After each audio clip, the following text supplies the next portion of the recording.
Hi అండి, నా వంట రుచులకి స్వాగతం. ఈ సీజన్లో విరివిగా దొరికే ఉసిరికాయలతోటి సంవత్సరం పాటు నిలువ ఉండే ఉసిరికాయ తొక్కు పచ్చడిని పక్కా కొలతలతో ఎలా చేసుకోవాలో ఇప్పుడు నేను ఈ వీడియోలో చేసి చూపిస్తున్నాను. వీడియో ఎక్కడ కూడా స్కిప్ చేయకుండా ఫుల్గా వాచ్ చేయండి ఫ్రెండ్స్. పెర్ఫెక్ట్ మెజర్మెంట్స్తో సంవత్సరం పాటు నిలువ ఉండే ఉసిరికాయ తొక్కు పచ్చడిని ఎలా చేసుకోవాలో చూసేద్దామా మరి. ఇక్కడ నేను ఉసిరికాయ తొక్కు పచ్చడి కోసం ఫ్రెష్గా ఉన్న ఉసిరికాయలను 500 గ్రాములు తీసుకున్నాను. ఈ పచ్చడి పాడవకుండా ఫ్రెష్గా ఎక్కువ కాలం నిల్వ ఉండాలి అంటే మనం ఎప్పుడైనా సరే మీకు వీడియో క్లిప్లో చూపిస్తున్న విధంగా ఫ్రెష్గా ఉన్న ఉసిరికాయలను మాత్రమే తీసుకోవాలి.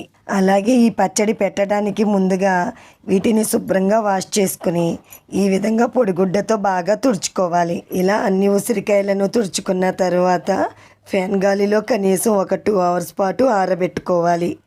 ఇప్పుడు ఈ ఉసిరికాయలను తురుముకోవడానికి ఒక గ్రేటర్ని తీసుకుని ఇలా పెద్దగా ఉన్న హోల్స్తో ఈ ఉసిరికాయలను తురుముకోవాలి. ఒకవేళ మీకు కావాలంటే దీనికన్నా కొంచెం చిన్నగా ఉన్న హోల్స్తో కూడా తురుముకోవచ్చు. ఫ్రెండ్స్, ఇలా చాలా సింపుల్గా వెరీ టేస్టీగా ఉండే ఈ ఉసిరికాయ పచ్చడిని పిల్లలు మరియు పెద్దలు చాలా ఈజీగా చేసుకోవచ్చు. సేమ్ ఇదే విధంగా మిగిలిన ఉసిరికాయలను తురిమి తీసుకోవాలి. ఒకవేళ మీకు తురమటం కష్టం అనిపిస్తే ఒక చిన్న మిక్సీ జార్లో బరకగా గ్రైండ్ చేసి తీసుకోవచ్చు.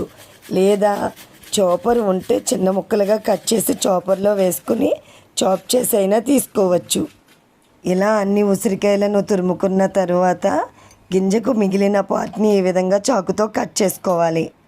తరువాత స్టవ్ ఆన్ చేసుకుని ఒక ఫ్రైయింగ్ ప్యాన్ పెట్టుకోవాలి. ప్యాన్ లైట్గా హీట్ అయిన తరువాత ఒక మీడియం స్పూన్తో 1 స్పూన్ ఆవాలను వేసుకుని జస్ట్ ఆవాలు వేడెక్కే వరకు మాత్రమే వేయించుకుని ఒక బౌల్లోకి తీసుకోవాలి. తరువాత అదే స్పూన్తో 1 స్పూన్ మెంతులను వేసుకొని ఇప్పుడు ఈ మెంతులను ద్వారగా ఫ్రై చేసుకోవాలి. అంటే మెంతులు కమ్మటి వాసన వచ్చే వరకు ఫ్రై చేసుకోవాలి.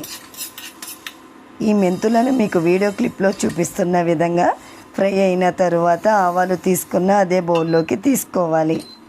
తరువాత అదే ప్యాన్లో ఒక చిన్న టీ గ్లాసుతో 1 గ్లాసు గాను నూనెను వేసుకోవాలి. ఆయిల్ లైట్గా హీట్ అయిన తరువాత మనం ముందుగానే తురుముకుని ఉంచుకున్న ఉసిరికాయ తురుముని వేసుకోవాలి.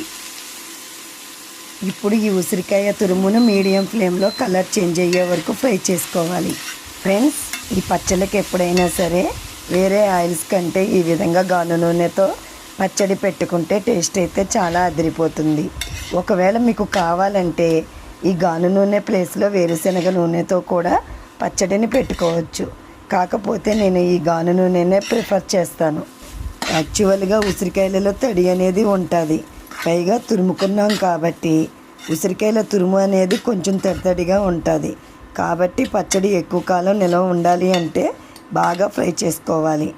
ఫ్రెండ్స్, ఈ ఉసిరికాయ తురుము మీకు వీడియో క్లిప్లో చూపిస్తున్న విధంగా ఫ్రై అయిన తరువాత ఒక బౌల్లోకి తీసుకోవాలి. అలాగే దీనికన్నా ముందు నాకు వేరొక ఛానల్ కూడా ఉంది. ఆ ఛానల్కి సంబంధించిన లింక్ డిస్క్రిప్షన్లో పెడతాను, తప్పకుండా వాచ్ చేయండి. మరొకసారి స్టవ్ ఆన్ చేసుకుని ఉసిరికాయ తురుమును ఫ్రై చేసుకున్న అదే ప్యాన్లో ఒక చిన్న టీ గ్లాసుతో 1 గ్లాసు అంటే 125 ml గాను నూనెను వేసుకోవాలి. ఆయిల్ లైట్గా హీట్ అయిన తరువాత చిన్నవి పెద్దవి కలిపి 14 వెల్లుల్లి రెబ్బలను వేసుకుని లో ఫ్లేమ్లో ఇప్పుడు వీటిని ఫ్రై చేసుకోవాలి.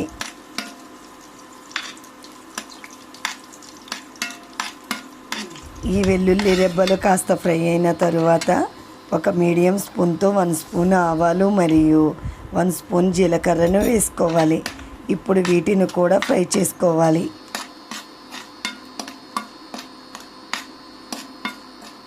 అలాగే ఒక చిన్న టీ స్పూన్ ఇంగువను కూడా వేసుకోవాలి.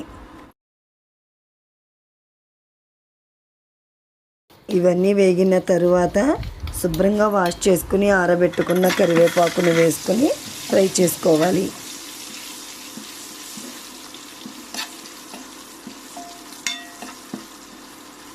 అలాగే ఒక 6 ఎండుమిరపకాయలను కూడా తుంచుకొని వేసుకోవాలి.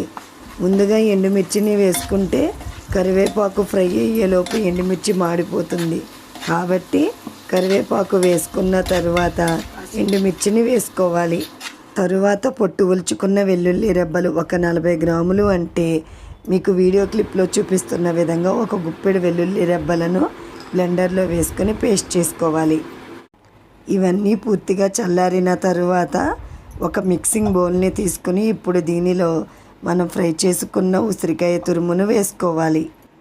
తరువాత ఒక చిన్న టీ స్పూన్తో 2 టీ స్పూన్ల పసుపును వేసుకోవాలి.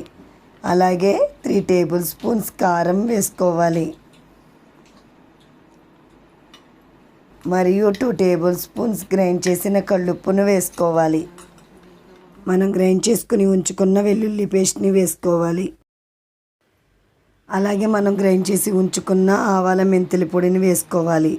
అలాగే 2 పెద్ద నిమ్మకాయల రసం వేసుకోవాలి. చివరిగా వేయించుకున్న తాలింపును కూడా వేసుకొని మొత్తం అంతా బాగా కలుపుకోవాలి. 500 గ్రాముల ఉసిరికాయలకి ఏవేవి ఎంతెంత తీసుకోవాలో మరొకసారి చెప్తాను వినండి. గాను నూనె 400 గ్రాములు, పొట్టు తీసిన వెల్లుల్లి రెబ్బలు 40 గ్రాములు, నిమ్మకాయలు పెద్దవి 2, ఒక చిన్న టీ స్పూన్తో 2 టీ స్పూన్ల పసుపు, 3 టేబుల్ స్పూన్స్ కారం, 2 టేబుల్ స్పూన్స్ ఉప్పు, ఆవాల పొడి 1 స్పూన్, మెంతుల పొడి 1 స్పూన్ తీసుకోవాలి. మిగిలిన నిమ్మరసం కూడా వేసుకోవాలి. ఇక్కడ నాకు ఒక చిన్న క్లిప్ మిస్ అయ్యింది. అలాగే మనం తాలింపు పెట్టుకున్న అదే ప్యాన్లో ఒక చిన్న టీ గ్లాసుతో 1.5 గ్లాసు గాను నూనెను వేసుకుని వేడి చేసుకోవాలి.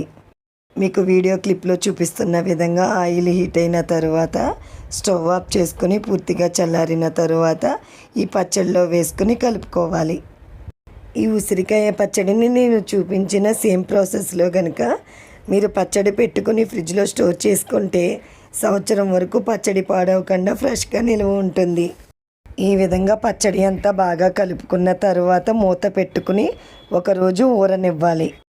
మర్నాడు మూత తీసుకుని స్పూన్తో ఒకసారి పైకి కిందికి అంతా బాగా కలుపుకోవాలి.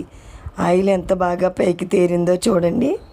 ఈ ఉసిరికాయ తొక్కు పచ్చడి అటు అన్నంలోకైనా ఇటు టిఫిన్స్లోకైనా చాలా బాగుంటుంది. ఈ విధంగా పచ్చడి అంతా బాగా కలుపుకున్న తరువాత పొడిగా ఉన్న ఒక గాజు సీసాలోకి తీసుకుని ఫ్రిడ్జ్లో స్టోర్ చేసుకుంటే సంవత్సరం వరకు పచ్చడి పాడవకుండా ఫ్రెష్గా నిల్వ ఉంటుంది.